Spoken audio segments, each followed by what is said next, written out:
Welcome all. Thank you very much for turning up.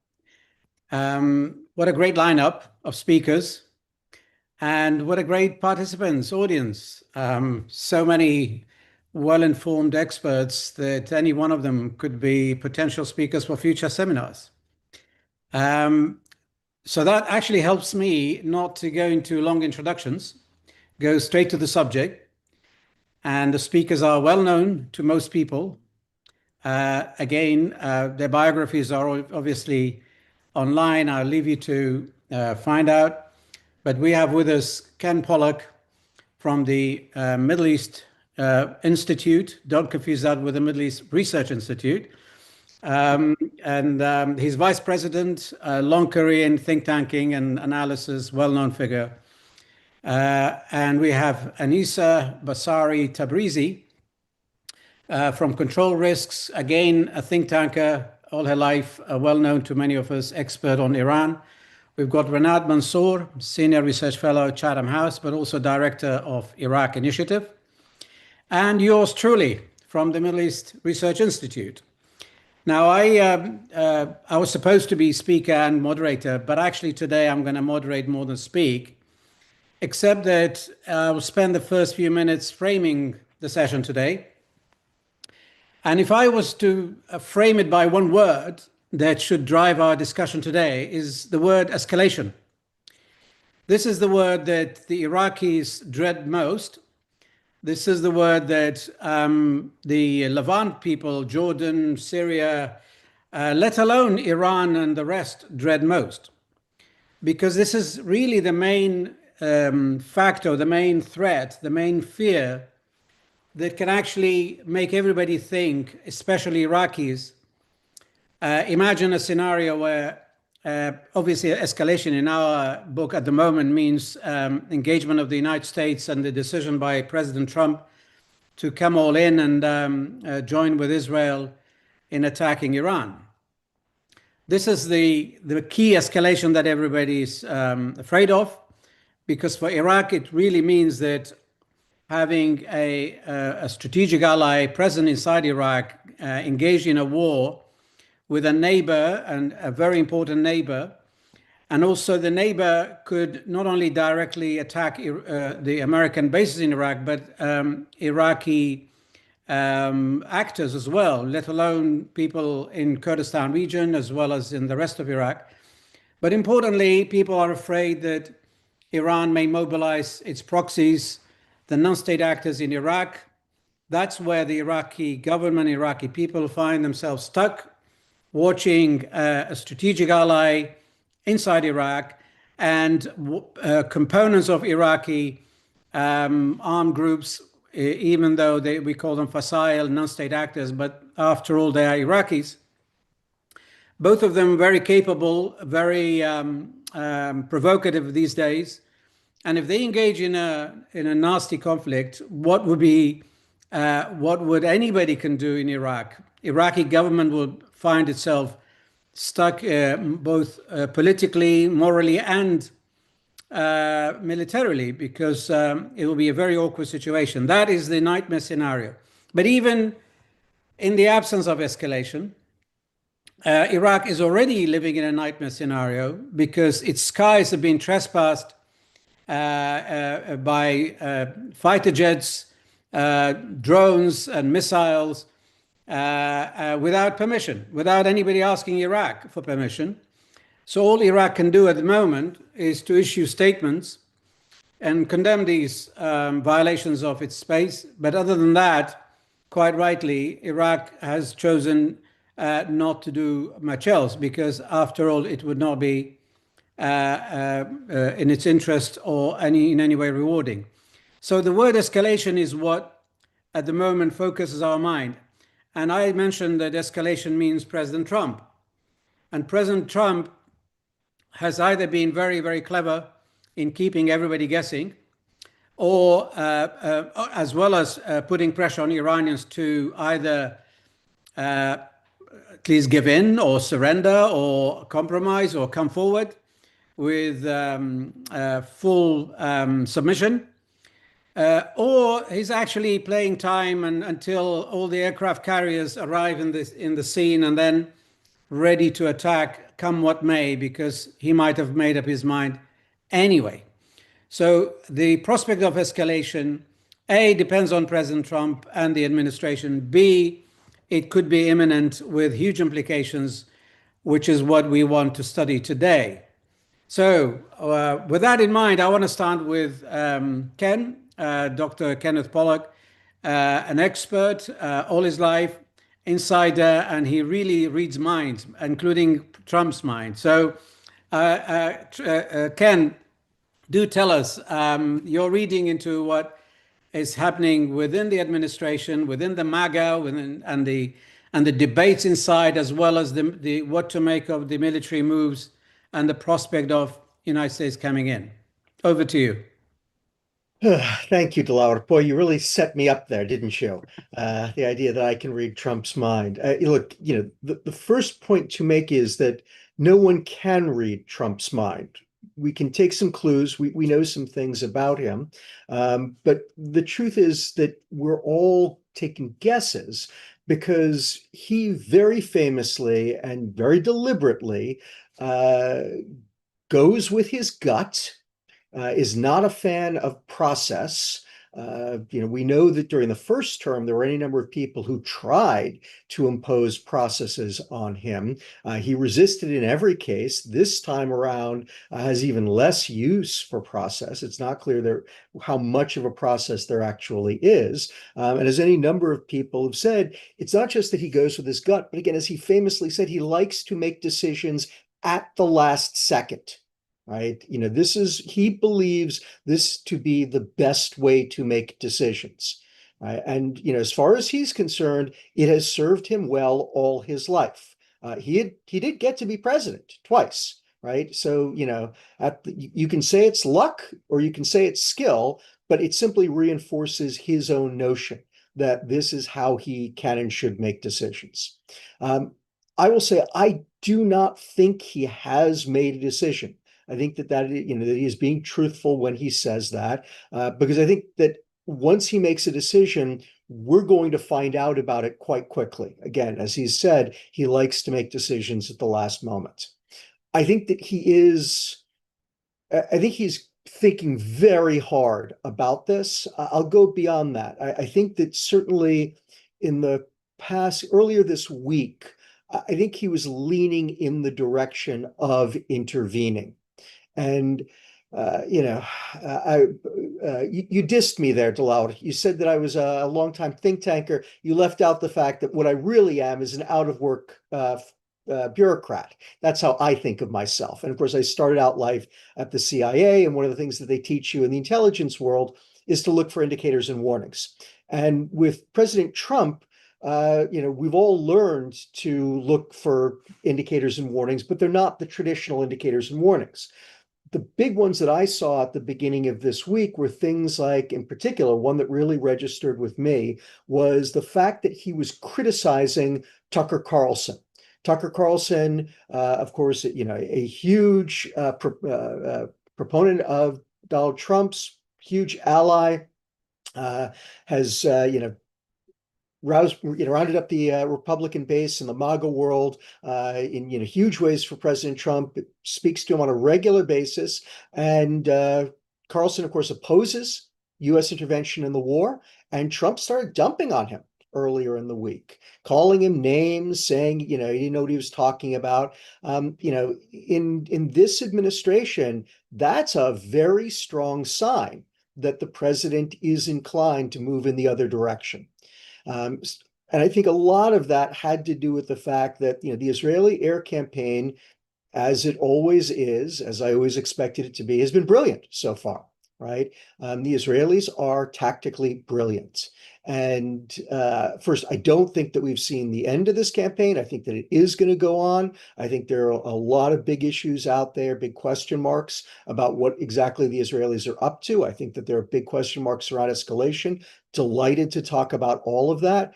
But I think that, what you see right now is Israel, the Israeli military at its absolute best, doing remarkable things that, quite frankly, no other military could do. The United States military is enormously capable. We can do lots of things. We would never do them the way that the Israelis do, right? The Israelis do not have our resources, do not have many of our capabilities. So they have to do things, in some cases, the hardest way imaginable, and they pull them off. And it's remarkable. And I think a lot of what President Trump, what you saw from him, was this sense of, I want to be part of that, right? Look at how the world is in awe of Israel and in awe of the Israeli military. I want to be part of that. And obviously, look, there are good reasons for the United States to go into this war. There are also good reasons for it not to. Right? This is the complexity of it.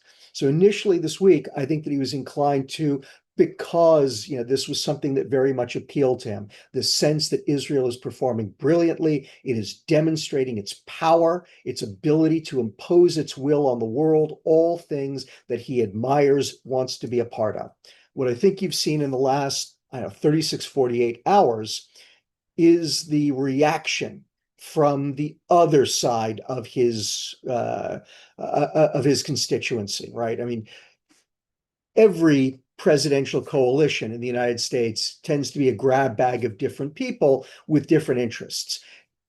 Mr. Trump's constituency, his supporters, represent a particularly interesting group who have some diametrically opposed views on certain issues. Foreign policy is one of them. There is a neo-isolationist wing. They are the MAGA crowd.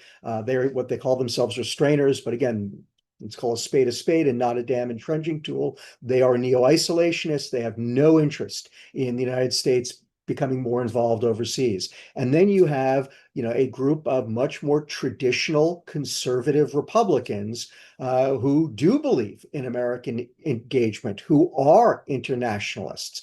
And those two groups were always somewhat at odds. And this decision about intervention in the Israel-Iran war, has really brought out those two differences, right? Really sharpened them. We're seeing, vicious rhetorical battles here in the United States. And I think that did cause Mr. Trump to pull back and to say, wait a second, let me see if I really want to do this. And, I will simply finish by saying my great concern in all of this is that President Trump will make the decision either to intervene or not to intervene for the wrong reasons, that he will make them based on what is best for him politically, as opposed to what is best for the United States strategically. Well, in your last part, I was hoping that you get into, you did very well, of course, and thank you for the absolute clarity as usual. You give us right in a nutshell. If America goes in, what is going to be the difference between the Israeli strategy, the American strategy, and the Trump strategy? These three. Very briefly, though, because for us, if they said, oh, just limited surgical strike to Fordo to help out with the bunker busters, that doesn't wash because Iran has already said it will retaliate, and all the other supporters and non-supporters of Iran said, well, this is actually hell. So you tell us how you distinguish between the strategies. Sure. So I'm going to answer the question this way, Laura. And I see John Hanna is on the call. John has heard me talk about this before. And of course, might be worth calling on John. John, is a really smart guy who knows a hell of a lot about Republican Party politics and about strategic issues as well. But John's heard me on this. The issue here, the great issue, I guess, is twofold. First, Israel does have to destroy Iran's extant nuclear program. Fordo is the long pole in the tent, right? Best defended facility and a place where they could take their existing stock of highly enriched uranium, but also uranium feedstock, turn it into weapons grade material all by itself. Fordo has to go, right? This can't be considered a success if Fordo remains intact. Maybe a little bit strong a statement because you can also do a lot on the weapons side, but I'll go with that. And by the way, I had over the weekend a very senior Israeli military officer say to me, if this campaign ends and Fordo is still functional, we will not have achieved our ends, right? And I think that's a really good way to think about it. So that has to happen. That said, I'll put it this way. It would have been fundamentally irresponsible for Prime Minister Netanyahu to have started this campaign without a feasible plan to deal with Fertile. The fact that they haven't hit it so far, to me, is interesting. It's curious, but it's not dispositive. I believe that the Israelis do have a plan to deal with Ferdo, and it doesn't necessarily have to be airstrikes. Again, the American papers have been terrible about this, going on and on and on about how Israel doesn't have the capability to take down Ferdo. Doesn't have the capability to do it by airstrikes. That doesn't mean that it doesn't have the capability. And again, the Israelis are brilliant about this stuff, and they may have a way of doing it that none of us has ever thought of, right? None of us on this call ever thought of the beeper attack on Hezbollah. None of us on this call would have expected the Israelis to build a drone base outside of Tehran. So let's recognize that just because we can't think of what the Israelis would do doesn't mean they haven't thought of something that we haven't thought of. The other piece, though, that this operation has to accomplish is that it has to ensure that Iran does not reconstitute its nuclear program after the campaign ends. This is the great problem, the great danger out there. It is why the Israelis have not attacked the Iranian nuclear program for over 20 years, even though they've been working on it and planning for it for nearly 30 years, right? They have to ensure that once the bombing stops, either the Iranians are not, or put this way, this regime is not able to restart its nuclear program, or that it chooses not to do so. The Americans, from my perspective, yes, and again, I think we're looking at it from the wrong end of the telescope. We're all focused on Ferdo, which, as I said, I think that's a lesser consideration because I do believe the Israelis have already thought about that and probably do have a plan for that. From my perspective, the bigger issue is about preventing Iranian reconstitution. And that is how I would want President Trump to think about things. As I said, I'm concerned that he's not. And again, I'm glad to talk about how to think about that, how the United States might think about either joining or not joining the war, but making it very clear that our actions are designed to ensure that Iran is not going to reconstitute, either by joining or not by joining, and both are viable, right? But that's where we should be focused. And as I said, my concern is that what President Trump is focused on is at best Ferdo, or we're still, his own popularity, his own kind of gut, what does he want to do, but that he's focused on the war as it is now, rather than the long-term strategic necessity of preventing Iranian reconstitution. Thank you. Thank you. I think what's clear is that the issue is whether America intervenes directly or not, because indirectly they're already supporting Israel and Yes. doing what they can. Otherwise, Israel has no way of lasting and or say persevering forever, fighting on so many fronts. But anyway, just before I go to Anissa, please feel free to tweet. This is an open meeting. And if you have any questions, use chat to send us, me or my colleagues, the co-hosts, any questions.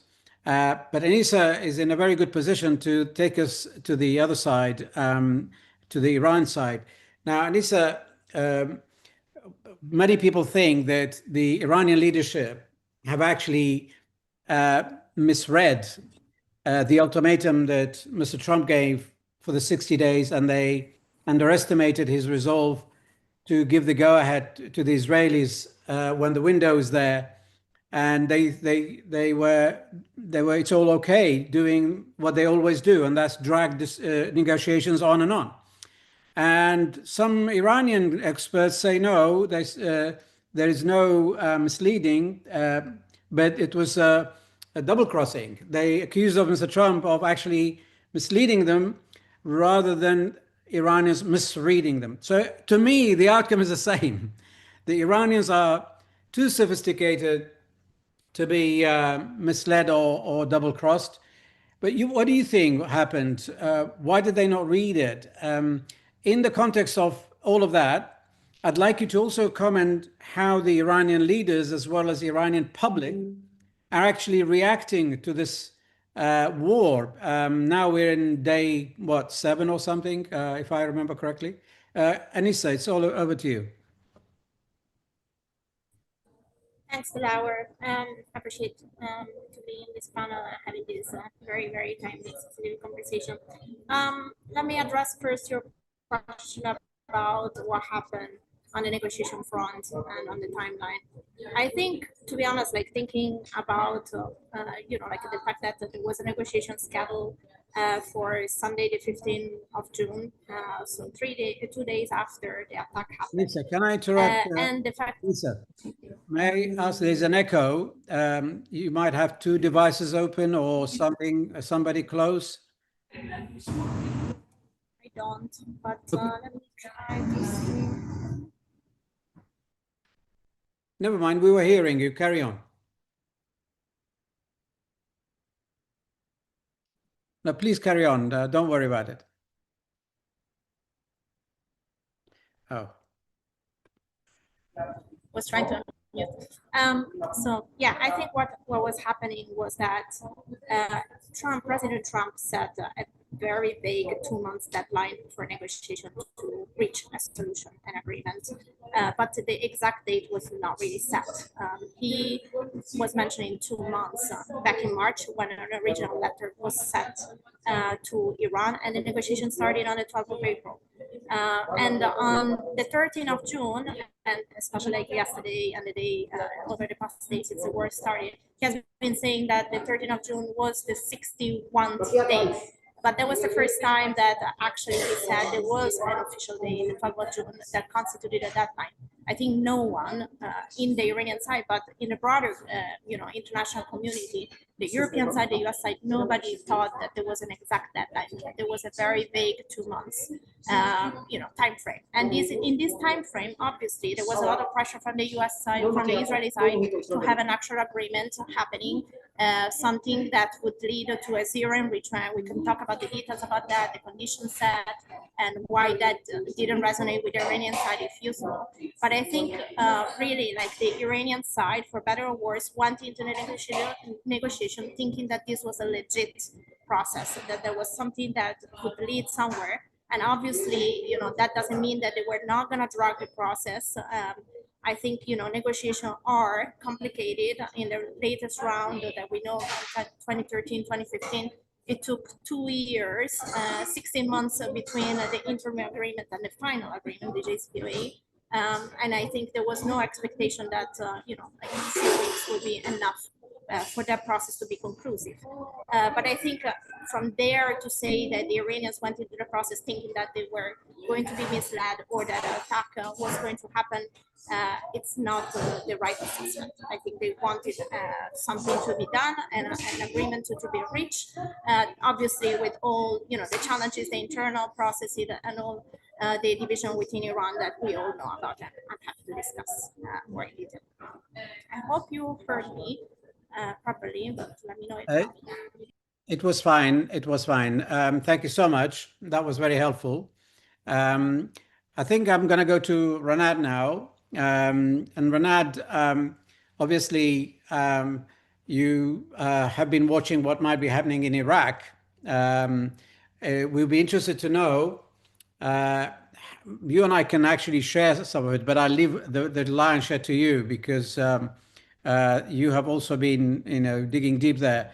So, what impact this war had on Iraq so far, and what impact further escalation and the US involvement might have on it? But I'd like you to also comment on how would one characterize the reactions of the government of Iraq, as well as the Fasailes and the ruling Shia elite. They are the ones that hold decisions at the moment. So, all in all, the picture from inside Iraq, please. Thank you, Delaware. I think, as many know, Iraq, since October 7th, has managed to stay and really push to stay insulated from the regional conflict. So where it's other countries that do have an axis of resistance, Lebanon, Syria, Yemen, Iran, Iraq has largely managed to stay out of the conflict. And this has been a very important priority for the government of Iraq, for several reasons. One of which is Iraq, in terms of stability, this is a time when we're talking about Iraq not as the core or the center of conflict in the region, but as one of the only places where you don't have the everyday violence, and that's a big change from the way we've known the Middle East for several decades. And so you've had this veneer of stability, and partly because the government, through large high oil prices, has been focusing on development, on internal issues, on domestic, and all of this. Linked to that, you've had a centralization of power in Baghdad in the last few years. As you called, the Shia elite or the Shia coordination framework is in a very powerful position, in a very good spot right now, including many of the PMF actors and political parties and groups. Things are going well, and conflict is bad for business in this way. So while, yes, there is the ideological connection to resistance, resisting Israel is not as high on the priority line as ensuring the continued domination of the coordination framework in what is an election year coming up, and what could be, conflict in Iraq moving forward. So before these reasons, it's been very clear that Iraq wants to be multi-aligned. Baghdad is somewhere where you have both a NATO mission and Russian presence, where you have US and Iranian presence, where you have, all hosts of states that might be in direct conflict with each other, but present in Baghdad. So this multi-alignment is something that Iraq has pushed in the last few years as a kind of topping on that stability. And I think this answers your question on what will some of the factions do. Of course, you do have certain armed groups in Iraq that aren't benefiting as much from this. So whereas, the Badr organization or Asahib al-Haq are in the state, deeply embedded and governing, Harakat Hezbollah al-Nujaba or Kitab Hezbollah are less connected. And so the questions become, what are their interests? And we've seen, for example, last year, Kitab Hezbollah attacking Tower 22 on the border of Jordan and Syria and killing 3 American service people, something that both the Iraqis and Iranians later condemned and sort of forced them to cease fire. So that's not to say there aren't rogue sort of actors in this sense in Iraq, but the general policy across the Shia establishment has been stability is good for our project right now. In terms of escalation, I think this word escalation has come up every sort of day since October 7th. I think it's safe to say we're in a war right now. This is a war, and I think escalation might not be enough to fully grasp the concerns, of course, of Iranians, of others in the region, of Iraqis. And I would end by saying the groups in Iraq are all in survival mode. And I think across the region, it's about survival right now. This is beyond the control of any groups in Iraq, in Lebanon, in Syria. So it's about how to survive economically, but also from a security sense as well. Thank you, all 3 of you. Very, very good and straight to the point.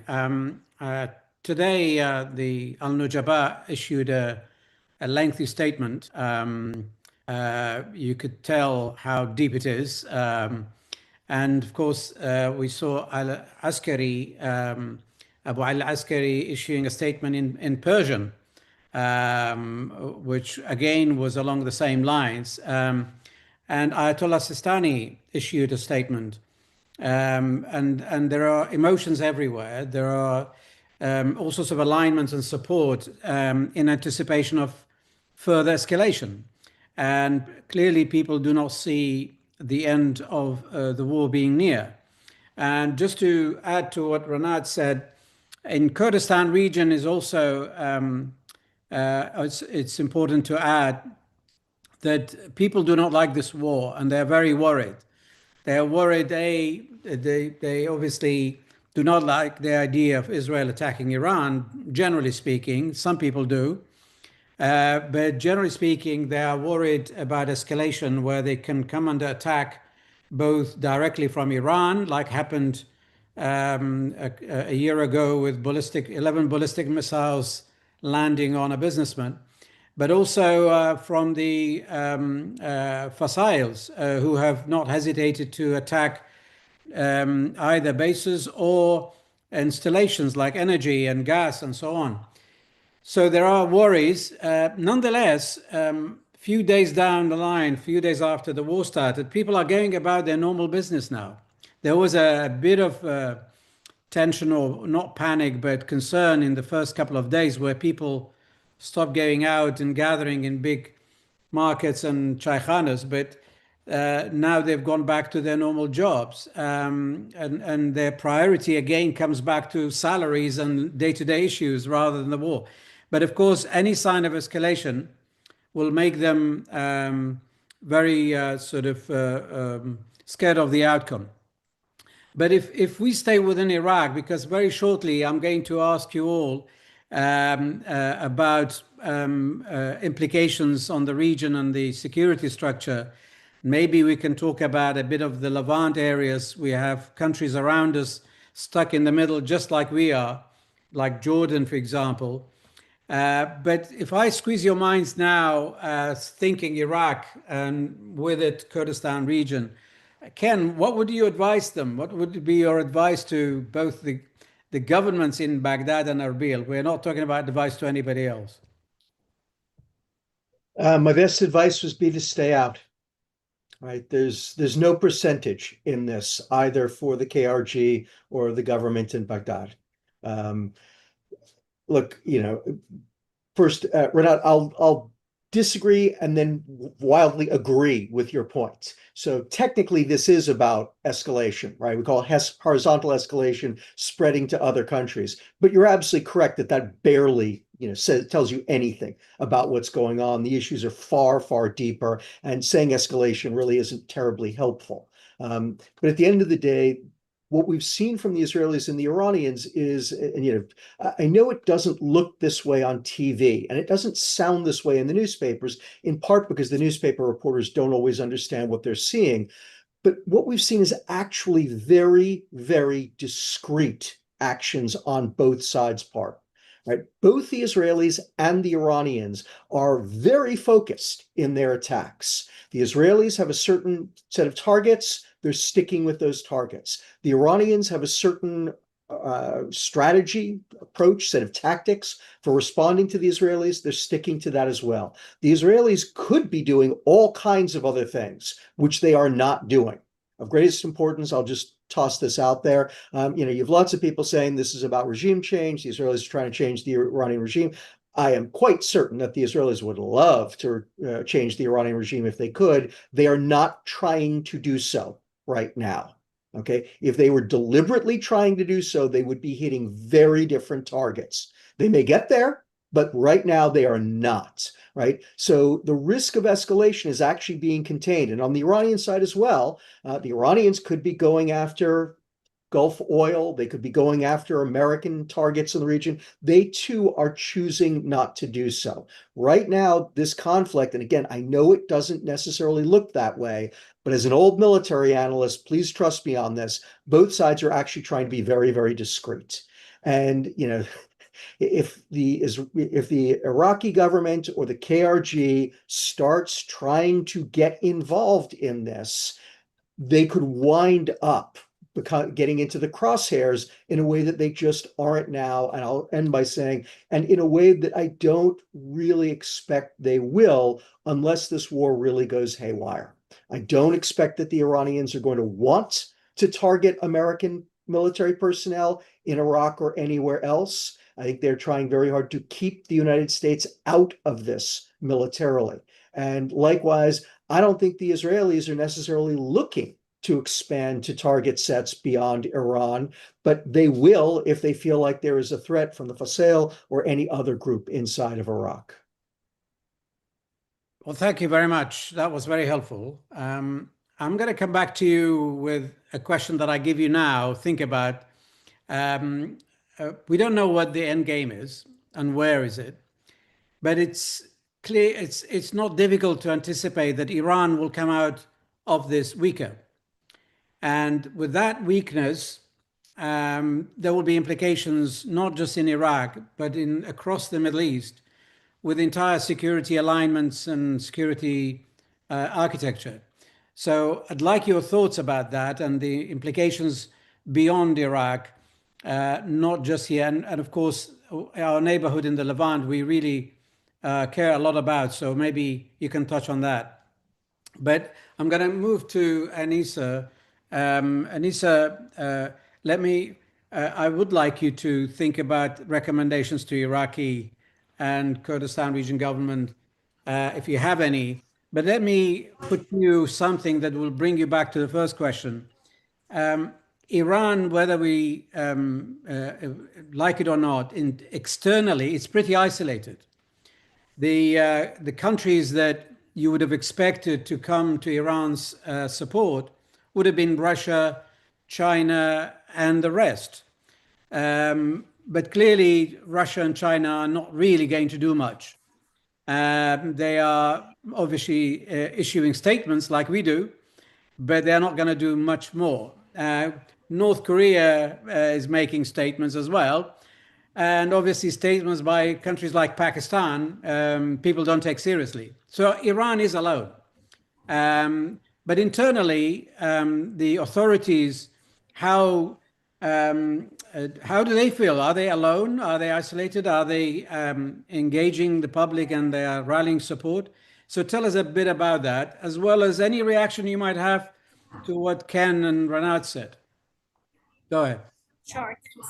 So I think from my perspective, and this is one of the things that is difficult to read the most because of the, connection being now much weaker, and despite attempts to talk to Iranians, this is getting harder and harder, obviously, with the internet connection disruption to their daily life. But from my understanding, the Iranian population is still on a kind of resistance mode, meaning they are not really, threatened by the current situation. They have been used to wars before. They have dealt with 8 years of war, 1980 until 1988 against Iraq. Most of the citizens who could relocate from Tehran to other places of the country did so, and also couldn't are there, and they are basically trying to continue their daily life as much as possible. I think to also respond to Ken's point about regime change not being in the agenda, I think, like yesterday's cyber attack on the Iranian state TV with images trying to prompt people to pour into the streets have been one of the signals that might not be the case. And, obviously in the name of the Operation Rising Lion, yes, at the beginning it seemed like a very nuclear military focused operation, but the more the target expanded and for better or worse, to be verified, but rumors emerge about at least twice an operation being vetoed by the US for the assassination of the supreme leader. The more I think there is a sense also from within Iran that regime change is in the agenda. And I think two reactions to that. I don't think there is any preparation for the time being from the Iranian population to pour into the streets. And it might be a mix. It's not necessary because they support this regime and because they want the survival of the Islamic Republic, but because maybe they fear for their safety, and they don't feel that, or they don't feel that the regime is still weak enough to be toppled. The security forces have been obviously weakened by these strikes, but they are still there. And in terms of force, to maintain their ability to avoid a large uprising, it seemed to be still there, at least to the population. So I think the fear for stability is a very large component from the Iranian population. The movement towards any kind of mobilization towards the Islamic Republic, against the Islamic Republic, is not there, which doesn't mean it's not going to be there. I think to this day, up until today, I haven't sensed that that's happening.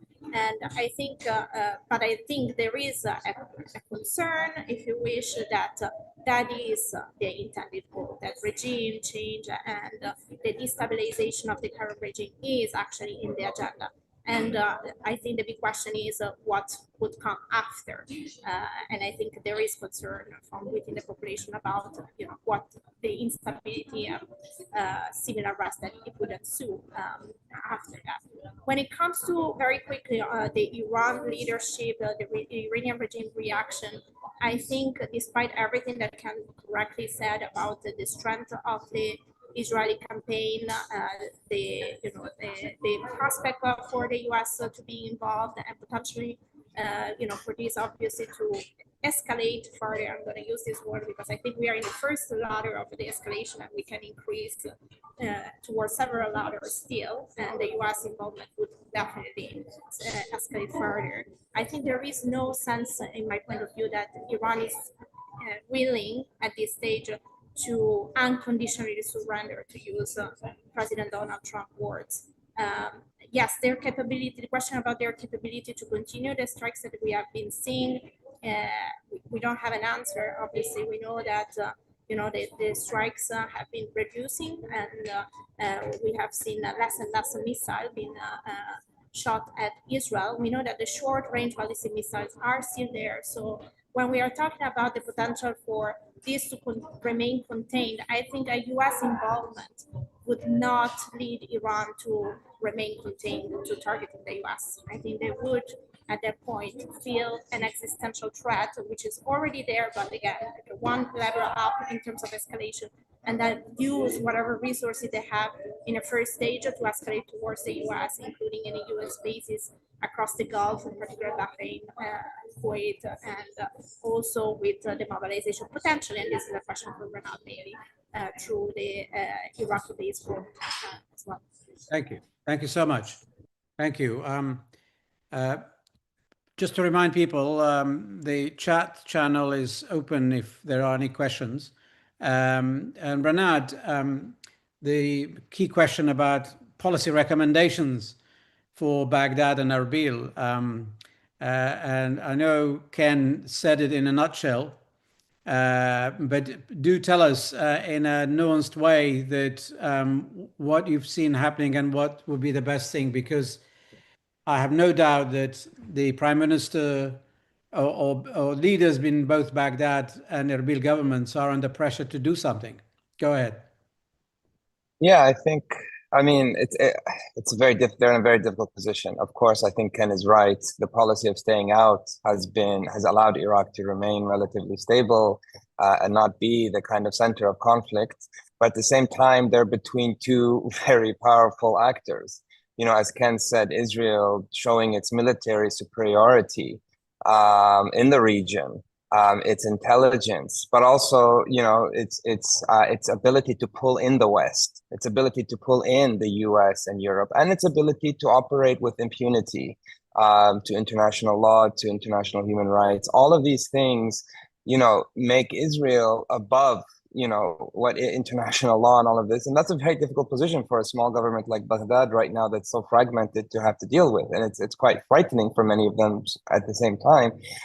And you have Iran, which shares a very long border with Iraq, which has historical relations with Iraq, which many of the parties, in their opposition years were in Iran. And since 2003, Iran has been one of the key foreign, if not the most influential actor in Baghdad and in the south of Iraq. So how much advice can you actually give to the government of Iraq right now? We've seen that Iraq wants to convene, wants to mediate, wants to do this multi-alignment. And Iraq, Baghdad was important in the Saudi Arabia-Iran detente. So there have been times when Iraq could perhaps do something other than trying to stay out of the line of fire. But I think this is too big for the government of Iraq or the KRG. I think this is the best that they could do is wait and see and hope. I think the Gulf countries are integral here, and Iraq should work with the Gulf countries, Saudi Arabia, the UAE, Qatar, who, unlike a decade ago, now want peace and actually have been pushing for a deal with Iran. and you might be able to have more influence to de-escalate through that channel. And Iraq has developed relations with the Gulf countries, but creating a regional security architecture or something along those lines is fundamental. Otherwise, all of these individual states are sitting ducks to such greater powers. Okay, thank you. Thank you so much. Anissa and Renat, if you remember the question I asked Ken, I'm going to go to Ken now for the answers, but the same questions apply to you guys. Just to remind you, what I was asking is, apart from the end game, what is the end game, if we can define that? But if at the end Iran emerged weaker, surely it will have implications on the alignments in the region and their obviously allies, proxies, you name it. One can comment on what happens in Yemen because that's another difficult, stubborn knot to deal with by the Americans. So I wanted to think broadly, think big, with a bird's eye view. Clearly, having all the way from Yemen to the Levant to the Gulf and to the fragility of all these countries and their economies, and importantly, having more than a dozen US bases there, as well as diplomats. So, apart from the vulnerabilities, we have the long-term realignment and security architecture to address here. You can be as hypothetical as you like, but I know you guys are very realistic and practice-minded when you speak. So, Ken, over to you. Thanks, Delaware. Yeah, it's a hard question. It's obviously a very big question. So I'll offer some thoughts on a few different things, but I can't be comprehensive. When this war ends, I think that it is going to fundamentally transform many aspects of the Middle East, or maybe I should put it better and say it could do so. We'll see if it actually does. Unfortunately, like Abba Eban's famous phrase about the Palestinians, many countries in the Middle East have a bad habit of never missing an opportunity to miss an opportunity. First, let's talk about the axis of resistance in Iran. With regard to Iran itself, if this regime remains in power, which again, right now, I think is the most likely outcome, then I think focusing on Iran's nuclear program is the most important by far. As I said, ensuring that this regime never acquires nuclear weapons has to be our priority, the United States, and everyone else's priorities. And that's going to be hard enough, right? But the truth is, if we can accomplish that, that's probably all that's necessary at this point in time, because there's a lot of work to be done elsewhere with regard to the axis of resistance. And that's where I think there are going to be real opportunities. Iran is already weak, was weak before this operation started. The regime is going to be further weakened, both in terms of its real ability to project power beyond its borders and in the perception of its power to ability to project power beyond its borders. I think this is exactly the opportunity that everyone would like to see in Lebanon in terms of disarming Hezbollah, building a new Lebanese democracy that has a monopoly of legitimate violence within its borders. I think it can be helpful potentially in Syria in terms of, once again, helping stand up a government there that is not aligned with Iran, but also not aligned with Salafi jihadists, that is capable of living at peace with all of its neighbors, including both Lebanon and Israel. I think the Houthis will also be much more vulnerable in those circumstances. The Houthis are unbelievably difficult, but the loss of a further degradation of their Iranian allies can only be helpful. Right. And so in all of these different areas, I think that there is a lot that can be done that should be done. And I'll go beyond that to say that one of the ways that I've disagreed with a lot of the people who, over this question of the Iranian nuclear deal, I never thought that it was a good idea to try, because I don't think it's possible to build into an arms control agreement anything meaningful about Iran's support for its allies and proxies around the region. right? The Iranians do all that covertly. In most cases, they don't even admit to it. You can get them to write anything on a piece of paper. Good luck enforcing it, right? Arms control agreements are very, very difficult to make work that way. My feeling was always the way that you deal with the axis of resistance is you fight Iran and the axis of resistance all across the region. And I think that America's great mistake after 2015 was in walking away and not doing that, not helping our allies to do so.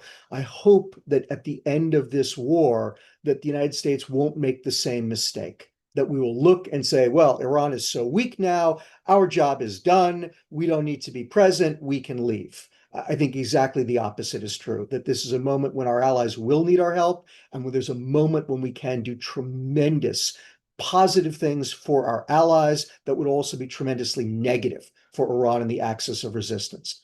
Last point I want to make on this. With regard to America's allies all across the region, I also think it's going to change the relationship. And, again, from a purely American perspective, I think that we do need to recognize that some of the other things that were going on before October 7, 2023, that Americans often saw as positive, may not be so positive coming out of this, and may need the United States to take a different approach to things. And in particular, I think the rapprochement between Israel and some of the moderate Arab states, particularly Saudi Arabia, is actually going to get harder. Right? We've already seen this with the initial impact of Israel's operations against Hezbollah and Hamas, and the earlier operations against Iran, where the Saudi response was, in effect, you've just weakened the Iranians. We feel less of a threat from them.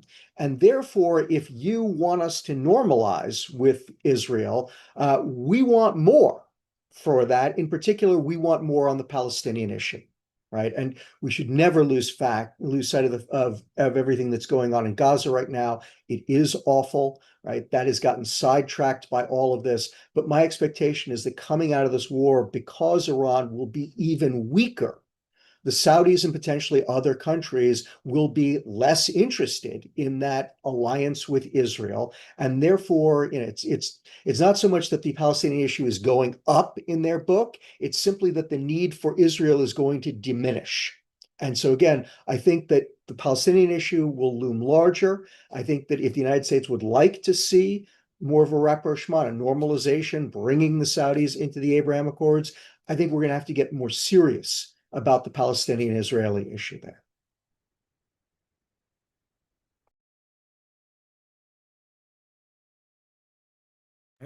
I didn't unmute myself. Thank you so much. I will come back and push you on the end game. What does that look like?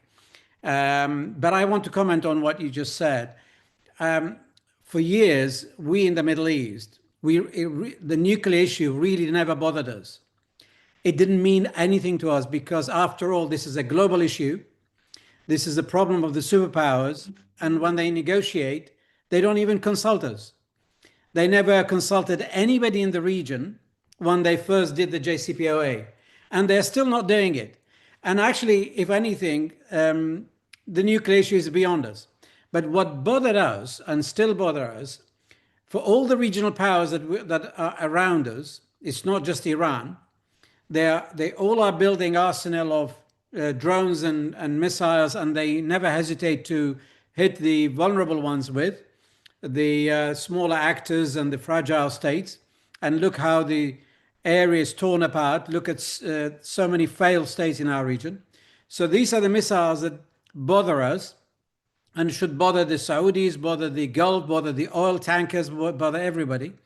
The other that bothers everyone is the behavior and the policies and the network of the allies and proxies. These never made it to the table of negotiations. So when Mr. Obama negotiated, he singled out the nuclear issue and ignored everything else in good faith, so I hear. Well, that's their good faith. And now, even with Mr. Trump, the focus is still nuclear. And Iran coming out of this, Iran is a 2,000 or 3,000 year empire builder. They know they have institutions, they have the mentality, they have the capacity, they have the wealth of human and natural resources. So give them 50 years, they will be where they are. So basically, we want a new order, a new stability, a new equilibrium. This is what I was trying to get out of this discussion, whether this is possible now. Obviously, we have a weakened Iran, but we still have strong Turkey. We have an emerging Gulf, and we have Israel on the rise. So where can that equilibrium come from? We are in trouble. So I'll come back to you with the end game, unless you want to comment what I just said before I move to the other speakers. Unmute. Unmute yourself if you like. There we go. Okay. So just quickly, Laura, I completely sympathize with that. I mean, this was my argument at the time. I wasn't wild about the JCPOA, but I was, perfectly willing to accept it because I think that it did deal with the Iranian nuclear program. And my argument at the time, and, said this any number of times in congressional testimony, but of course nobody listened, was that the whole point was to then use this to put the Iranian nuclear issue on ice. And then the United States had to make a full court press to deal with Iran in the region, strengthening our allies and pushing back on our enemies. But of course, Obama had no interest in doing so. Frankly, Trump had no interest in doing so. Biden had a little bit of interest, but too many other things going on, not going to get into this. And I will say to you that I am very concerned that the Trump administration will also, when this is over, say, well, that's it. The Iranian nuclear issue is put to bed. That's really the only thing that was amiss in the region. Everything else is too hard. So let's go back to whatever. I don't know, fighting China, fighting immigration. And these are issues for the United States. I don't want to be dismissive of them. But the simple fact is, this has been the constant mistake that the United States has made since 2015.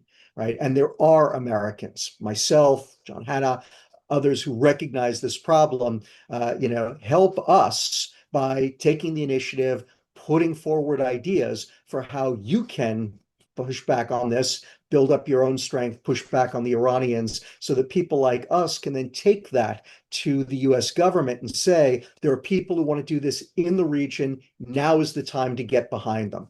But I share both your frustration and your concern about the future, Bilal. Thank you so much. I'll go to Renad, with your permission, Anissa, for a moment. Renad, the same question. If Iran emerges out of this much weaker, what implications would that have on its allies inside Iraq? What kind of, I don't want to call it conflict, but at least challenge that both the state and non-state actors face, because weakened Iran will leave a huge vacuum, at least among the ruling elite inside Iraq. But of course, we are thinking now Syria, Lebanon, and the rest. So do give us your thoughts.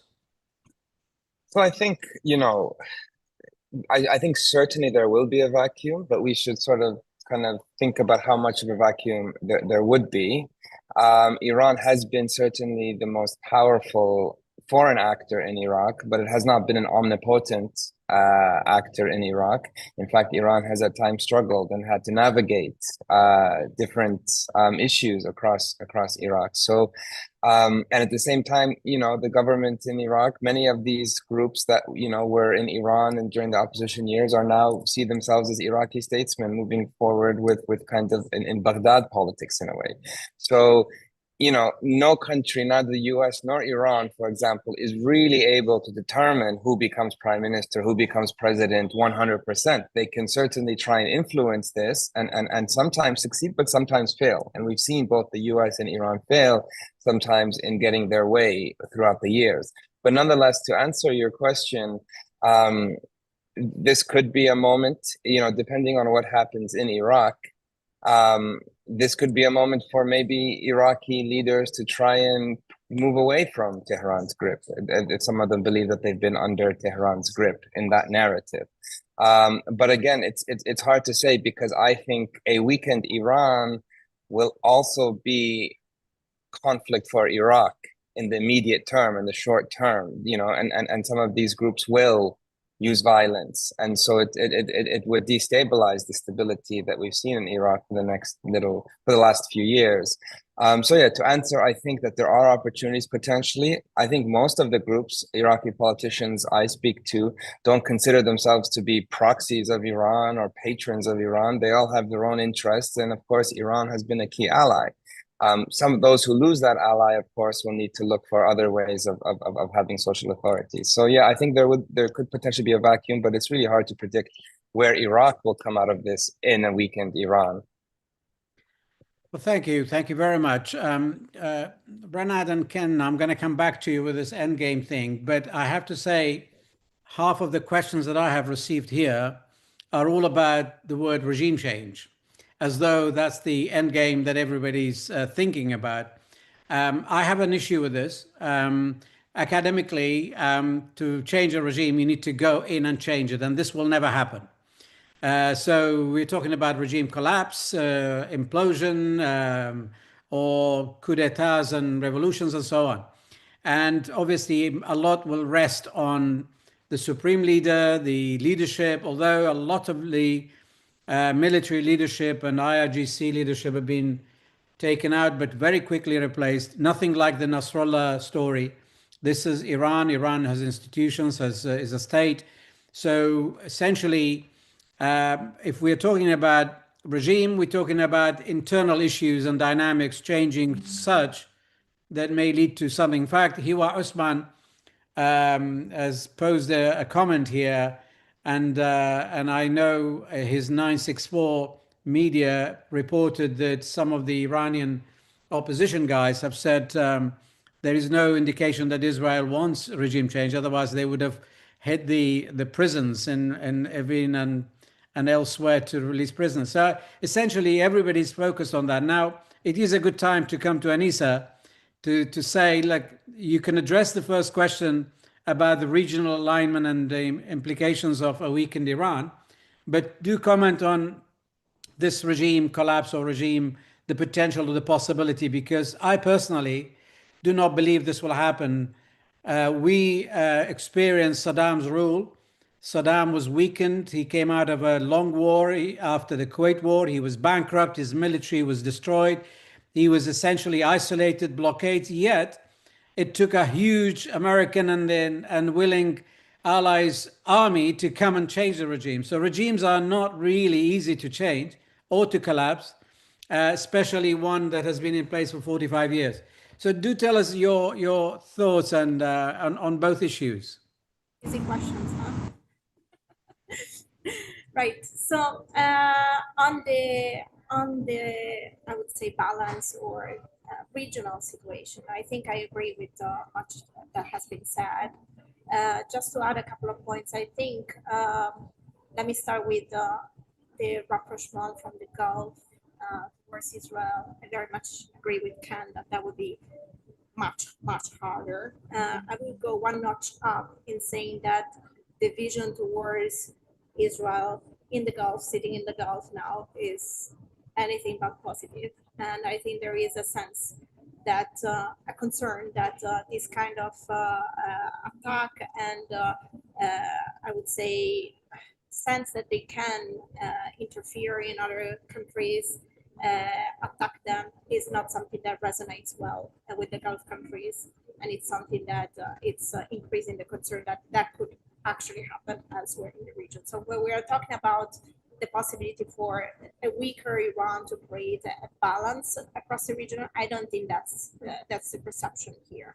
I think there would be a sense that there is a too strong militaristic Israel, and that would inevitably also be perceived as antagonizing some of the countries across the region. I cannot speak for the Levant, but sitting in the Gulf, I think that's my sense. So that's one. Two, weaker Iran. I think, what do we mean with a weaker Iran? I think that's we have to think about what sort of scenario are we envisaging. But in general, I think if some of the military capability, nuclear capability, I'll come to that in a second, are left within the current regime, a weaker Iran is also a more dangerous Iran. Maybe not in the short term, immediate term, but in the longer run. See what happened again in the Iran-Iraq war. Iran, when it became an Islamic Republic, didn't want, actually suspended its nuclear program. And then after the war, it resumed its nuclear program because of the sense that it didn't have enough of a deterrent capability during the war, and it restored it right after the war was ended. So again, like, I don't see this as stabilizing the region in any way. And in fact, in the longer run, I would say one thing more.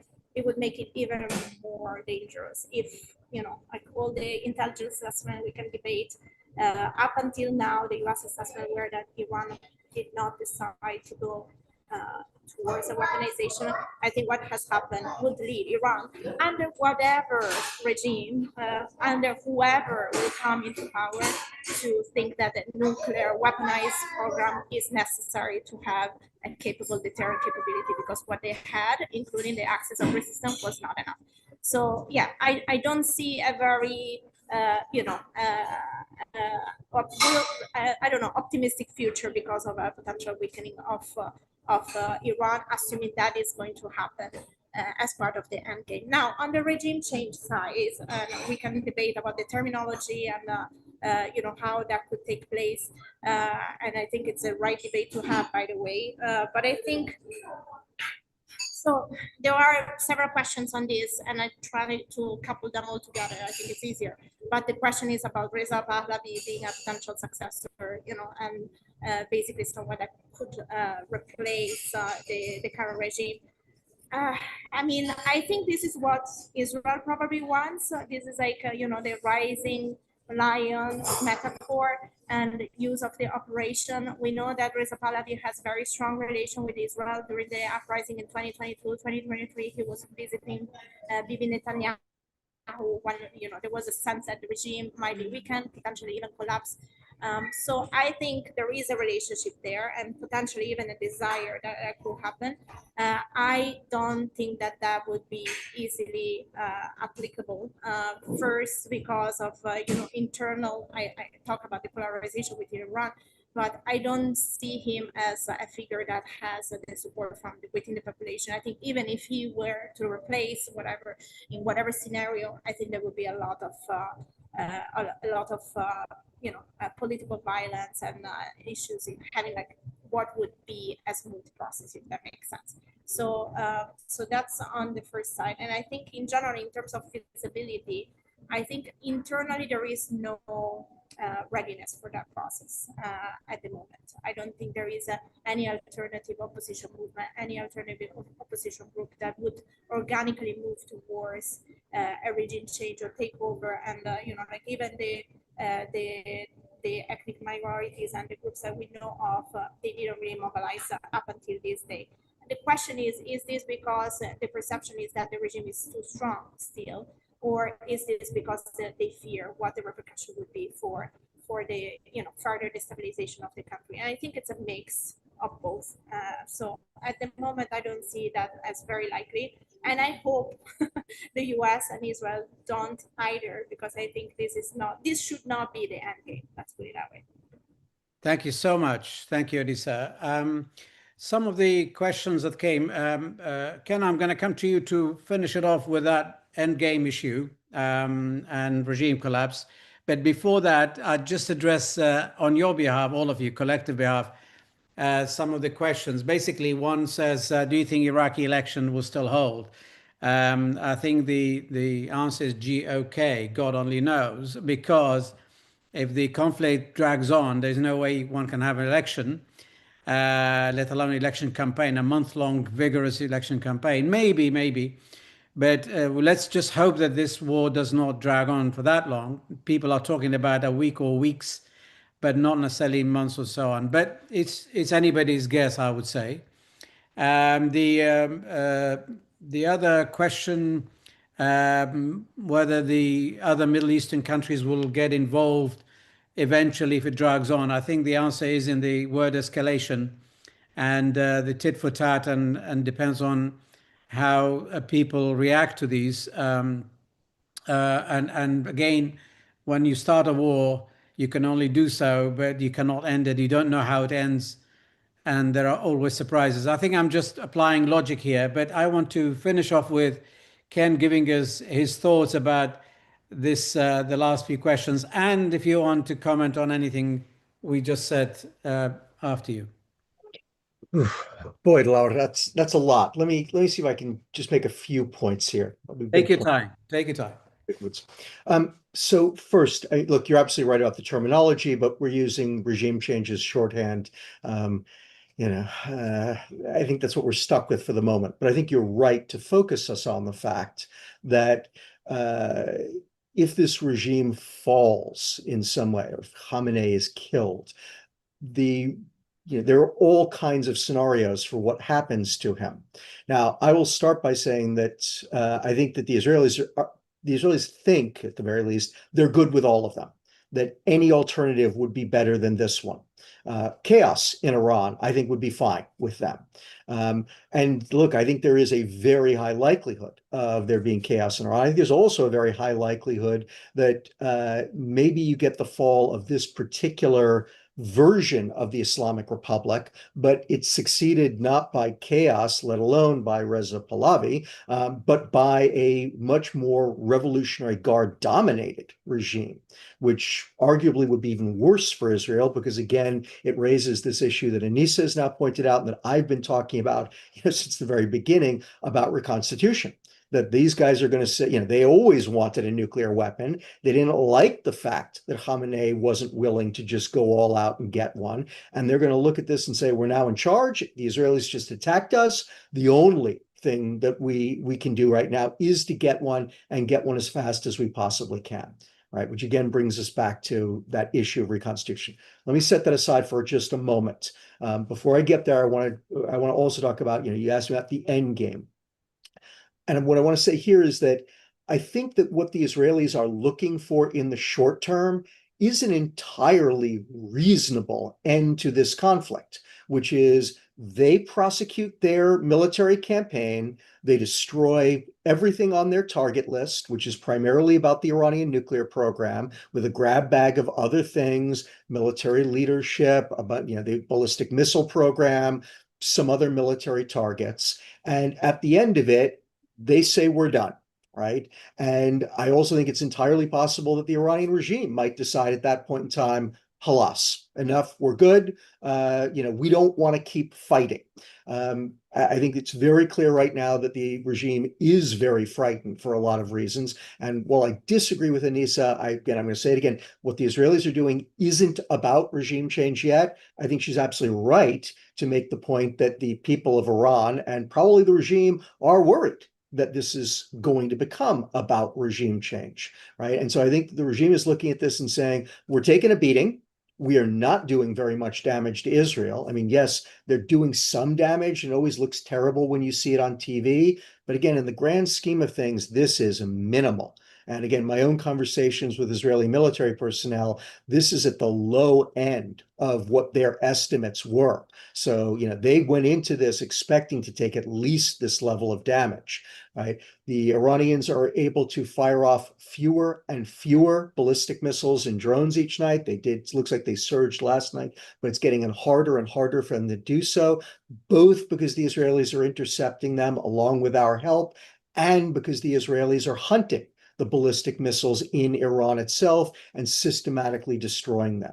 So I do think that, at least in the short term, the Israeli best case scenario is a perfectly reasonable one in terms of they destroy everything they want to, and at the end of it, they stop, and the Iranians stop too, because there's no percentage in continuing to fire off smaller and smaller numbers of ballistic missiles when that's just going to encourage the Israelis to do more to them, and the Israelis can do much more to them.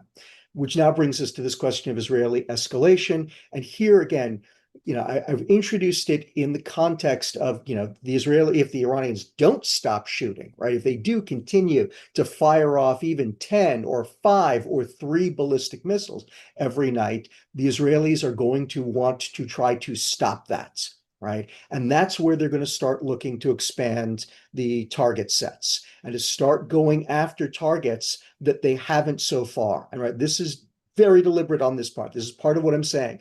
The Israelis are not going after political leadership. They are not going after regime control targets. They are not going after civilian infrastructure or oil exports. They are, in fact, leaving all of those intact so that they can go after them as a way of pressuring the Iranian regime, both in the short term to end the fighting now, and then over the longer term, right? Which gets us to, again, gets us right back to the most important question of all, which is how do you prevent this regime or whatever follows it from reconstituting the Iranian nuclear program and going, absolutely, hell for leather. Good. I came up with a better cliche than the one I was going to use, which is not polite, or not useful in polite company. Go hell for leather to get a nuclear weapon as fast as possible. And I think if you look at the Israelis are being very deliberate. They aren't going after Iran's political leadership. And I think that we have to assume, and I think the Iranian leadership has to assume, that given what the Israelis have been able to do in terms of killing military leaders, Iranian nuclear scientists, that the Israelis have the capability to start killing Iranian political leaders, right? And many of them would be a lot easier to get to. Whether they could kill Khamenei, who knows? Nobody thought they could kill Hassan Nasrallah, thought that he was invulnerable. Turned out he was wrong, right? Ismail Haniyeh thought that he was immune in an IRGC safe house. Turned out he was wrong, right? So the Israelis may very well have the ability to kill Iranian political leaders, and beyond Khamenei, there's Pezeshkian, there are the Larajanis, right? There are lots and lots of Iranian political leaders out there that I'm guessing the Israelis could get at. And again, more importantly, I think the Iranians are afraid the Israelis could get at. And again, I think this is very deliberate on the part of the Israelis, saying we have not gone after your political leadership, but we can.